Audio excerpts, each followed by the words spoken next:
नमस्कार, स्वागत है आप सभी का। दोस्तों, अक्सर किसी मॉल या शॉप में आपने शॉपिंग करते वक्त प्राइस टैग पर 399 599 रुपये लिखे देखा होगा, यानी 1 रुपये कम होता है। ऐसा क्यों होता है? आखिर ऐसा क्यों किया जाता है? क्यों विक्रेता यानी सेलर 1 रुपये कम करके प्राइस टैग लगाते हैं? इससे उनको कैसे और क्या फ़ायदा होता है? 299 वाले सामान को 300 रुपये का भी तो कर सकते हैं। इससे राउंड फिगर भी हो जाती है और पैसे वापस करने की ज़रूरत भी नहीं होती। आइए इस वीडियो के माध्यम से जानते हैं कि ज़्यादातर प्राइस टैग पर कीमत को 1 रुपये कम करके क्यों लिखा जाता है।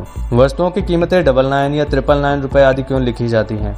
इस बात को नज़रअंदाज नहीं किया जा सकता कि 1 रुपये कम करके लिखने से विक्रेता यानी सेलर को बहुत फ़ायदा होता है, परंतु कैसे, इसके पीछे 2 मुख्य कारण हो सकते हैं। आइए देखते हैं इन कारणों को।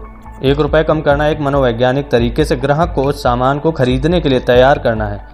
जैसे किसी मॉल में शॉपिंग करते वक्त एक सूट पसंद आ जाता है और उस पर प्राइस टैग होता है 799 रुपये का। क्या आपने कभी ध्यान दिया है कि जब हम किसी नंबर को पढ़ते हैं तो लेफ्ट से राइट करते हैं ताकि उस नंबर की रेंज का पता चल सके। इसको और अच्छे से समझने की कोशिश करते हैं। दोस्तों, मान लीजिए कि किसी ने बताया कि उसका एसी 24,490 रुपये का आया था, तो हमारा माइंड या दिमाग सेट होता है कि एसी 24,000 रुपये का आया, क्योंकि हमने लेफ्ट वाली फिगर पर ध्यान दिया है। बाकी 490 रुपये को 24,000 रुपये मानकर छोड़ दिया।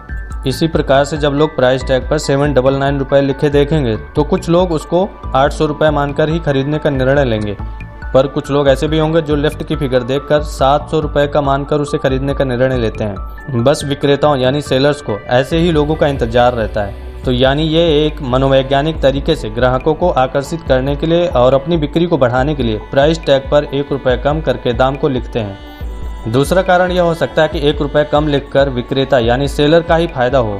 दोस्तों, जब हम किसी सुव्यवस्थित रिटेल आउटलेट पर 799 रुपये का सामान खरीदते हैं तो ज़्यादातर पेमेंट करते वक्त हम 1 रुपये वापस नहीं लेते और छोड़ देते हैं, यह सोचकर कि इतनी बड़ी जगह से सामान खरीद रहे हैं और 1 रुपये के लिए काउंटर पर खड़े हैं। इसलिए हम काउंटर वाले व्यक्ति को बोल देते हैं कि भाई तुम रख लो, और कभी कभी काउंटर वाला 1 रुपये की जगह कोई मामूली सी टॉफ़ी दे देता है। क्या आप जानते हैं कि ऐसा करने में भी विक्रेता का ही फायदा होता है?